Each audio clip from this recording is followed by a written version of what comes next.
ইবনে আব্বাস রাদিয়াল্লাহু তাআলা আনহু বলতেছেন, ইয়া রাসূলুল্লাহ, ইয়া হাবিবাল্লাহ, এই আয়াতের মধ্যে যে কথাটা আসছে ইল্লাল মাওয়াদ্দাতা ফিল কুরবা, এখানে কাদের কথা বলা হইল? এখানে কাদের প্রতি ভালোবাসার কথা বলা হলো? বলো যে আপনার যারা আপনার আহাল পরিবার তাদেরকে ভালোবাসবেন। এখানে আযহাবে 33 নম্বর আয়াতটা তেলাওয়াত করলাম।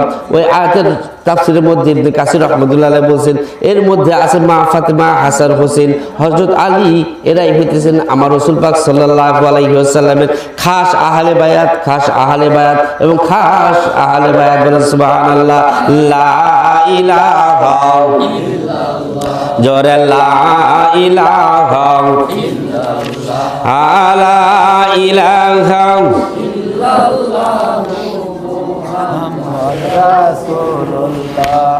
এরা হইতেছে আমার জান, আমার কলিজার টুকরা, আমার নয়নের মণি। আল্লাহু আকবার। কেমন ভালোবাসছেন তিনারা, কেমন ভালোবাসছেন, বুকের সাথে নিয়ে জড়ায়া ধইরা তিনারা আদর করতেছিলেন। বলতেছেন এদেরকে যারা কষ্ট দিল, ও সাহাবী শুনো, তারা যেন আমাকে কষ্ট দিল, আর আমাকে যে কষ্ট দিল সে স্বয়ং আমার আল্লাহ রাব্বুল আলামিনকে কষ্ট দিল। বলেন আল্লাহু আকবার। সুতরাং আমার রাসূলকে ভালোবাসতে হইলে তার আহাল পরিবারকে ভালোবাসতে হবে কি হবে না? কেন হবে? কারণ আমার রাসূলকে না বাসলে নামাজ হবে? আমার রাসূলকে না ভালোবাসলে নামাজ হবে না। আমার রাসূলের পরিবার পরিজন যারা আছে, আলে মুহাম্মদ সারা নামাজ হবে না, হবে না। বলেন ঠিক না বেঠিক? ওয়ালা আলে মুহাম্মদ, যখন নাকি আপনি আলে মুহাম্মদের প্রতি সালাম বর্ষণ না করবেন ততদিন পর্যন্ত আপনি সামা কিয়ামত পর্যন্ত নামাজ পড়লে আপনার নামাজ হবে না। জোরে বলেন হবে না। কিয়ামত পর্যন্ত নামাজ পড়লে আপনার নামাজ হবে না। কেন না? কারণ বলা হয়েছে আমার রাসূলকে আল্লাহকে সালাম নেয়, আল্লাহকে সালাম দেওয়া যায়, আল্লাহকে সালাম দেওয়া যায় না, আল্লাহ সালাম দেয় না। রাসূল আমার সালাম নেয়। নামাজ হইতেছে আল্লাহর, সালাম হইতেছে আমার রাসূলের। বলেন ঠিক না বেটি? এই জন্য বলছেন রাসূল পাক সাল্লাল্লাহু আলাইহি ওয়াসাল্লাম বলছেন, যারা এদেরকে ভালোবাসলো তারা স্বয়ং আমাকে ভালোবাসলো, আর যারা আমাকে ভালোবাসলো তারা স্বয়ং আমার আল্লাহ রাব্বুল আলামিনকে ভালোবাসলেন। একদিন ইমাম হাসান, ইমাম হুসাইন রাদিয়াল্লাহু তাআলা আনহু আমার রাসূল পাক সাল্লাল্লাহু আলাইহি ওয়াসাল্লামকে বলতেছেন, অল্প বয়স, বলতেছেন না না আমরা একটু ঘোরা খেলতে চাই। আল্লাহু আকবার। বলেন আল্লাহু আকবার।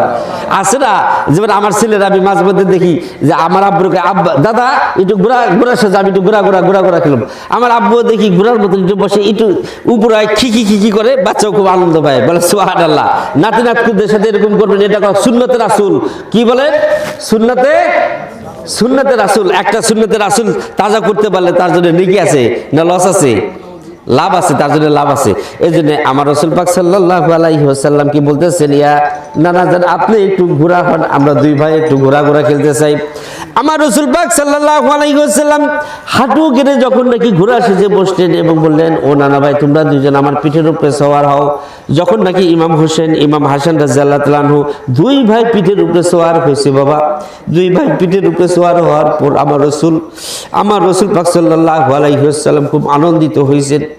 এমন আনন্দিত হয়েছেন হোসেন রাদিয়াল্লাহু তাআলা আনহু বলতেছেন, ও নানা ভাই দুনিয়ার ঘোড়াগুলো তো খিকি করে, তারা চিৎকার করে, তারা করে, তুমি কেন ডাকো না? তখন আমার রাসূল পাক সাল্লাল্লাহু আলাইহি ওয়াসাল্লাম তার হাত দুখানা একটু উপর দিকে তুলে দিয়ে ঘোড়ার মতন ডাক শুরু করে দিয়েছেন। বলেন সুবহানাল্লাহ।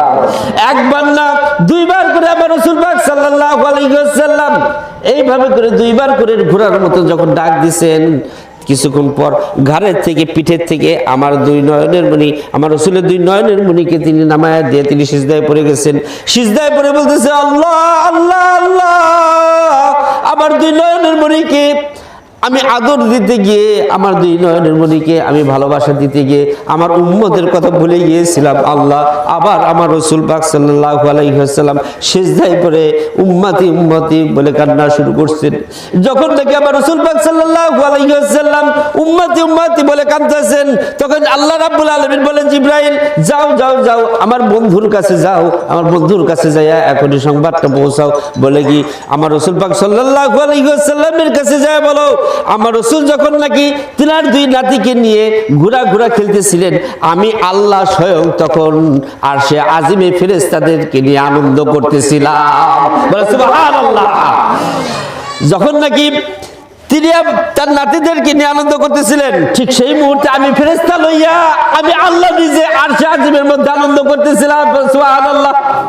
যখন নাকি আমার রাসূল পাক সাল্লাল্লাহু আলাইহি ওয়াসাল্লাম ওই আমার তার দুই নাতিকে ঘোড়ায় উঠায় নিয়ে যখন নাকি একটা ডাক দিছে আল্লাহই কসম, তখন আল্লাহ বলতেছেন আমি আল্লাহ সঙ্গে সঙ্গে আমার উম্মত, আমার রাসূলের উম্মতের 3 ভাগ উম্মতের 1 ভাগ উম্মতের গুনাহ আমি আল্লাহ রাব্বুল আলামিন মাফ করে দিয়েছি। বলে সুবহানাল্লাহ। শুধু তাই না, দ্বিতীয় ডাক যখন দিছে আমি সঙ্গে সঙ্গে আমার রাসূলের 3 ভাগ উম্মতের 2 ভাগ উম্মতকে আমি আল্লাহ মাফ করে দিয়েছি। বলে সুবহানাল্লাহ। আর একটা বার ডাক যদি আমার রাসূল দিতেন রে, আমি আমার রাসূলের সমস্ত উম্মতের গুনাহগুলোকে মাফ করে দিতাম। বলেন আল্লাহুম্মা সাল্লি আলা সাইয়্যিদিনা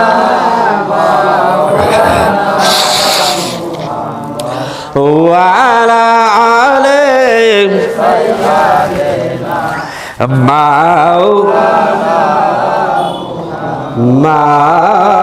Allahumma salli ala sayyidina maulana